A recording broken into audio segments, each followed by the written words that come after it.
सीमा murder मामले में पकड़े गए आरोपी अनिल चुग का 4 बार रिमांड लेने के बाद 14 दिन की न्यायिक हिरासत में आज भेज दिया गया है। पुलिस ने मीडिया के सामने अभी तक भी सीमा की हत्या का राज नहीं खोला, लेकिन वॉइस ऑफ पानीपत को सूत्रों से मिली जानकारी के अनुसार अनिल और मृतका की मोबाइल पर हत्या के दिन कई बार बात हुई थी।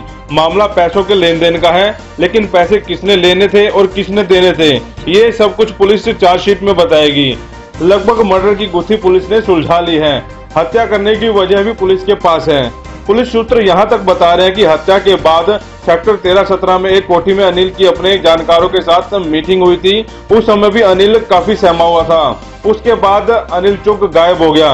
पुलिस इस मामले में डॉक्टरों का दोबारा ओपिनियन भी लेने जा रही है, ताकि कोई भी चूक चार्जशीट में न रह जाए। राष्ट्रीय स्वास्थ्य मिशन के तहत स्वास्थ्य विभाग में काम कर रहे पानीपत जिले के 300 कर्मचारी 2 दिन की हड़ताल पर चले गए हैं। लंबे समय से ये कर्मचारी समान काम समान वेतन की मांग कर रहे थे। आज कर्मचारियों की हड़ताल के चलते स्वास्थ्य सेवाएं काफी प्रभावित रही। प्रदेश भर में 13,000 के करीब एनएचएम कर्मचारी पिछले 15 वर्ष से स्वास्थ्य विभाग के अंदर विभिन्न पदों पर कार्य कर रहे हैं। ये कर्मचारी लंबे समय से हरियाणा सरकार से समान काम समान वेतन की मांग कर रहे हैं। कर्मचारियों का कहना है कि न ही उनकी नौकरी में कोई प्रमोशन के विकल्प हैं और न ही कोई किसी प्रकार का भत्ता मिलता। हमारी बेसिकली 2 दिन की सांकेतिक हड़ताल है। अगर सरकार ने इसके बाद भी हमारी मांगों पर विचार नहीं किया तो हम ये अनिश्चितकालीन चलाएंगे। एनएचएम के कॉन्ट्रेक्चुअल कर्मचारी हैं। हमारी मुख्य मांग यही है कि हमें समान काम समान वेतन दिया जाए। दूसरा, अगर समान काम समान वेतन अभी लागू नहीं हो रहा तो हमें 7वें वेतन आयोग का लाभ के लिए सीएम साहब ने अनाउंस किया था, लेकिन उन्होंने कहा था कि दिवाली से पहले हम आपको 7वें वेतन आयोग का लाभ दे देंगे, जो 14.29 कॉन्ट्रेक्चुअल को दिया गया है। हमारा वो भी अभी तक नहीं दिया जा रहा है। बार बार मिलने के बाद भी, बार बार कहने के बाद भी हमारे को ऐसी कोई भी मांग पूरी नहीं की है जिससे कि हमें ये लगे कि हमें भी एक कर्मचारी होने का दर्जा मिले। हमारी जो सैलरी है, जो बीकॉम या एमकॉम लोग हैं, उनकी सैलरी क्लास 4 से भी कम है। तो हमारी मुख्य मांग यही है कि हमारी समान काम समान वेतन लागू किया जाए। जब तक नियमित नहीं किया जाता तब तक ये मांग तो हमारी कम से कम पूरी होनी चाहिए। हमारे यहाँ पानीपत डिस्ट्रिक्ट में नेशनल हेल्थ मिशन के अंतर्गत जो स्टाफ नियुक्त है, ये काफी दिनों से अपना स्ट्रगल कर रहे हैं अपनी तनख्वाहें बढ़वाने के लिए। हालांकि सरकार ने अभी कुछ बढ़ाया भी है, इनका 3% दिया था, उससे पहले 5% भी दिया था। अभी भी ये और चाहते हैं कि इनका जो है 14% जो है ना, जो ऊपर से डिसाइड हुआ सेंट्रल गवर्नमेंट से, वो इनको दिया जाए। तो उसके लिए जो ना ये डिमांड कर रहे हैं कि इनका ये बढ़ा दिया जाए। इन्होंने एक मेमोरेंडम 4-5 दिन पहले MD NHM मैडम को भी भिजवा दिया था, और ये उसी के चक्कर में 5 और 6 तारीख के लिए स्ट्राइक पे बैठे। सरकार व शिक्षा विभाग द्वारा जहां देश के सभी बच्चों को शिक्षा देने का प्रयास कर रही है, वहीं आम जनता व सभी धर्मों के लोगों में बच्चों को शिक्षित करने के लिए जागरूक हो रहे हैं। इसी कड़ी में मुस्लिम धर्म के लोग अपने मदरसों में भी शिक्षा के माहौल में बदलाव ला रहे हैं। पहले जहां बच्चों को कुरान की शिक्षा दी जाती थी, अब उन्हें इंग्लिश, हिंदी व गणित व हिंदुस्तान के राष्ट्रगान के साथ साथ योग की भी शिक्षा दी जा रही है। जामिया शाह वी उल्लाह नवादा में 535 बच्चे आधुनिक शिक्षा ले रहे हैं। इस मदरसे में बच्चों को पिछले कई वर्ष से गांव सहयोग से मुफ्त शिक्षा दी जा रही है। मदरसे के बच्चे सरकार से उन्नति के लिए कंप्यूटर शिक्षा की मांग कर रहे हैं, ताकि आज के दौर में बच्चे पिछड़ न जाएं।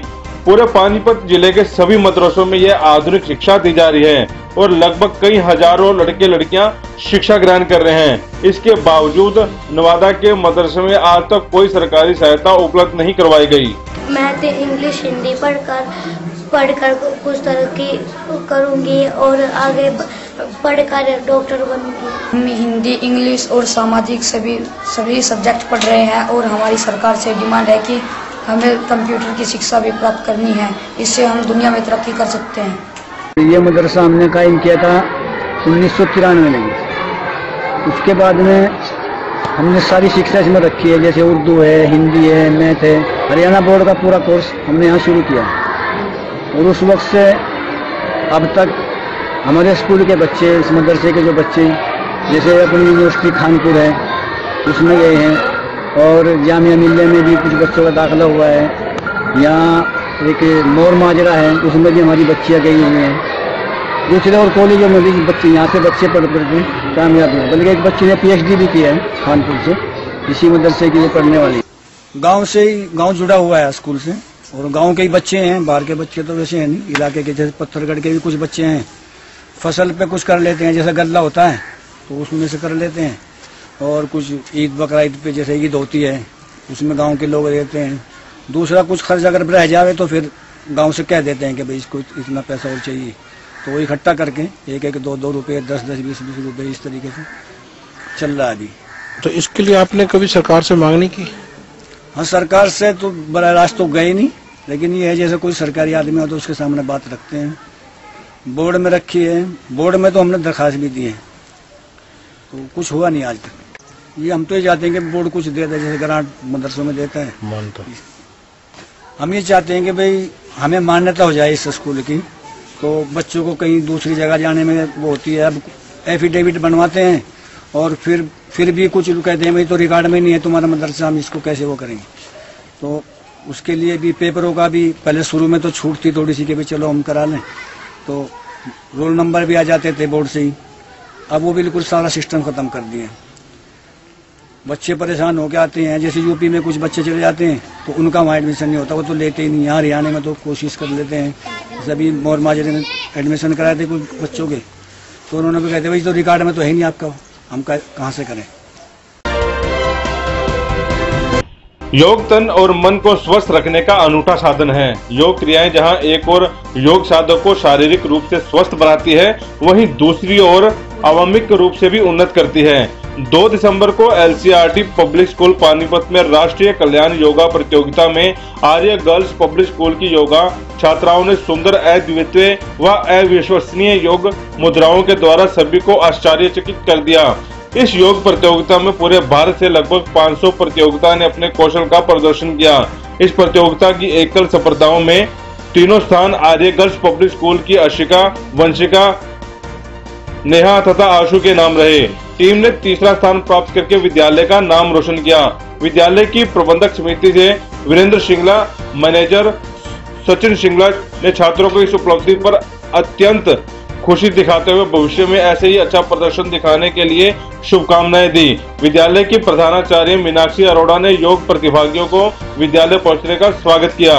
उन्होंने कहा कि निरंतर प्रयास से ही हम सफलता की ऊंचाइयों को छू सकते हैं।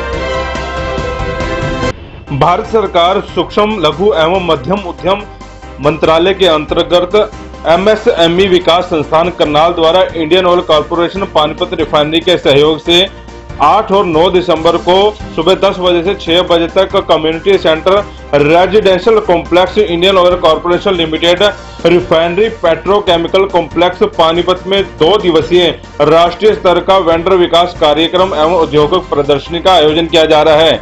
इस कार्यक्रम के आयोजन का मुख्य उद्देश्य सूक्ष्म, लघु एवं मध्यम उद्यम इकाइयों को वेंडर विकास के अंतर्गत vendor registration system, vendor rating procedure, विभिन्न भंडारों में वार्षिक खरीद की अपेक्षाएं पता करने के अलावा सार्वजनिक उपक्रमों द्वारा जरूरत के सामान को सूक्ष्म, लघु एवं मध्यम इकाइयों द्वारा आपूर्ति किए जाने की क्षमता का पता लगाना है।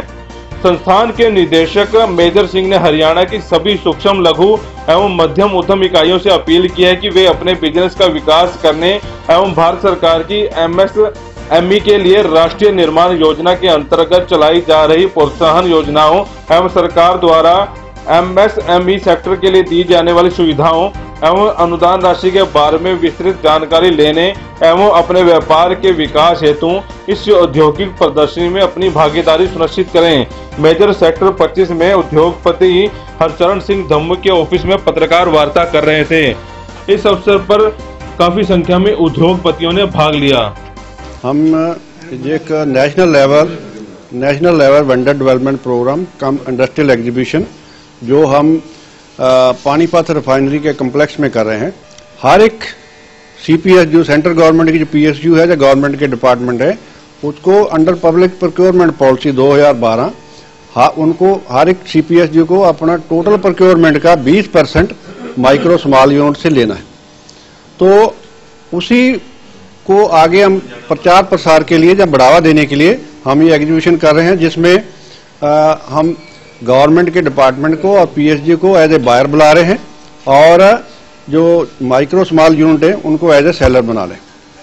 जो गवर्नमेंट के डिपार्टमेंट हैं, जब CPSU है, वो अपनी रिक्वायरमेंट बताएंगे कि हमारी ये रिक्वायरमेंट है, इस तरह का हम सामान खरीदते हैं, ये हमारा प्रोसीजर है। और जो छोटी यूनिट माइक्रो स्मॉल है वो अपनी कैपेसिटी डिस्प्ले करेंगे, भाई हम ये बना सकते हैं। तो एक किस्म से ये हम दोनों को एक प्लेटफॉर्म पे ला के उनको आपस में मैच मेकिंग वाला काम करा रहे हैं कि भाई उनका टारगेट है कि उनको 20% माइक्रो स्मॉल से लेना है और माइक्रो स्मॉल यूनिट को बिजनेस मिलेगा मार्केटिंग पॉइंट ऑफ व्यू से। तो हमारा ये 2 दिन का प्रोग्राम 8 और 9 को हम इधर refinery complex Panipat refinery complex में करा रहे हैं। MSME जो डिपार्टमेंट है सेंट्रल गवर्नमेंट का डिपार्टमेंट है, जो कि हिंदुस्तान की इंडस्ट्री को सपोर्ट करता है।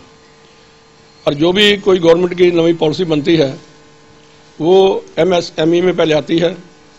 तो इनके डायरेक्टर, डिप्टी डायरेक्टर जो भी इनके हैं वो सारे इंडस्ट्री में जा जा के, घर घर जा जा के उनको बताते हैं नवी नई स्कीमों के बारे में।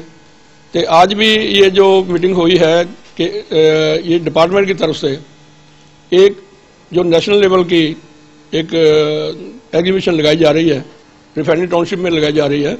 तो इनका डिपार्टमेंट का जो मंत्रालय का ये है कि जो बिजनेसमैन है, जो माल परचेज करते हैं, जो माल सेल करते हैं, उनको आपस में मिलाना, ये एक तरीका है। स्टॉल लगा के उनको बुलाना और वहाँ इंट्रोडक्शन करवानी।